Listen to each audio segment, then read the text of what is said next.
Nathan Carter and Daniel Hayes had been best friends since childhood. Their bond had always been rooted in their shared love for horror, books, movies, and especially real-life paranormal investigations. What had started as a hobby in their teenage years had evolved into a serious pursuit. They called themselves the Midnight Investigators, a two-man team dedicated to uncovering the truth behind the world's most terrifying legends.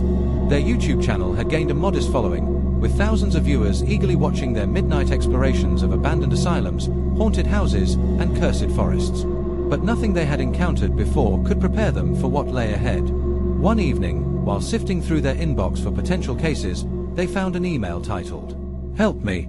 They won't let me leave." The email was from a woman named Evelyn Whitmore, who claimed to be trapped inside her late grandfather's mansion, Blackwood Manor, a sprawling, decrepit estate located deep in the Pennsylvania woods. "I hear voices in the walls. Shadows move when I sleep. Doors lock on their own. Please, before I disappear too." There was an eerie desperation in her words that made the hair on Nathan's arms stand up. "This could be the one," Daniel said, leaning back in his chair. "We've explored haunted hospitals and forgotten tunnels, but a cursed mansion, that's the real deal." Nathan nodded, but a sense of unease settled in his gut. He had always believed that some places were haunted not just by ghosts, but by something much worse. Still, the thrill of discovery outweighed the fear. They packed their cameras, recorders, and ghost hunting equipment before heading out, unaware that this investigation would push them further into darkness than ever before. The drive to Blackwood Manor was long and silent, the road winding through thick forests that swallowed the last traces of daylight. As they approached the estate, the first thing they noticed was the sheer size of the mansion. It loomed over them like a beast waiting to strike, its windows dark and empty, its towering structure barely held together by time and decay. Evelyn met them at the door.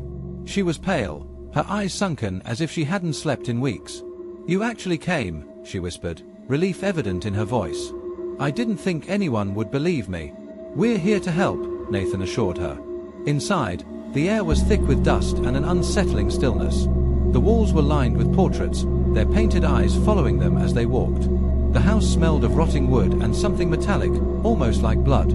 Evelyn led them to the study, where she had set up a makeshift sleeping area. "I can't sleep in the bedrooms," she admitted. "Not after what I've seen." Daniel set up their cameras while Nathan activated the EVP recorder. "Tell us everything, Evelyn." She hesitated before speaking. "It started small, whispers in the night, footsteps in the hallway. Then doors began slamming shut on their own. Last night, I woke up to find something standing at the foot of my bed. It wasn't human." The word sent a chill through both men. They had heard similar stories before, but something about her fear felt too real. Nathan adjusted his camera.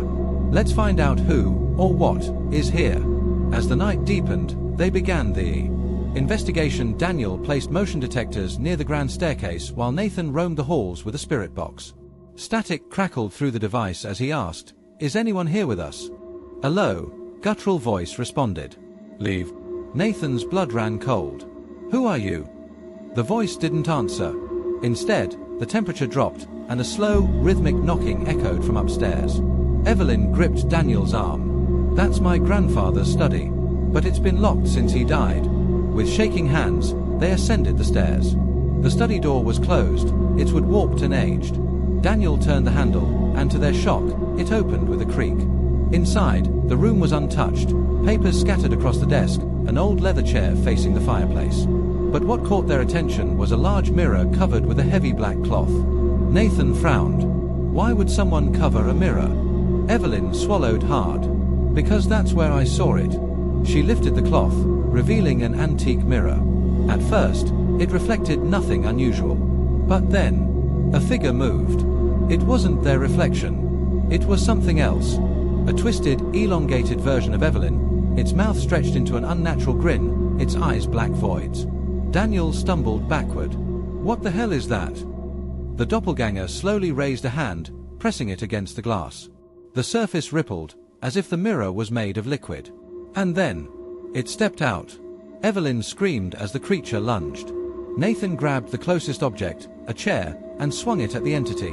It shattered on impact, but the thing didn't even flinch. "Run!" Daniel shouted, pulling Evelyn toward the door. They sprinted down the hallway, but every door slammed shut in unison, trapping them inside the house. The entity followed, its movements jerky and inhuman. Nathan fumbled with the EVP recorder. "What do you want?" The voice returned, now a chorus of whispers. "We want her back." Evelyn gasped. No, I don't belong to you." The whispers grew into a deafening roar. The house began to shake, the walls warping as if the mansion itself were alive. Daniel grabbed a fallen piece of wood and swung at the mirror, shattering it into 1,000 shards. The creature let out an inhuman screech before vanishing into the darkness. The house fell silent. For a moment, they thought it was over, until they heard the voice again. "We are not finished." With the mirror destroyed, the doors finally unlocked. The three of them bolted outside, gasping for air as they collapsed onto the front lawn. The mansion stood there, silent, as if nothing had happened. Daniel wiped sweat from his brow. "That was worse than anything we've ever faced." Evelyn clutched her arms. "I need to leave this place. I should have left a long time ago." Nathan nodded. "We'll make sure you get out safely."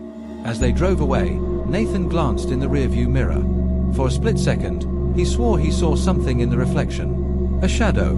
Watching. Waiting. The midnight investigators had survived the night. But something told them that Blackwood Manor wasn't done with them yet.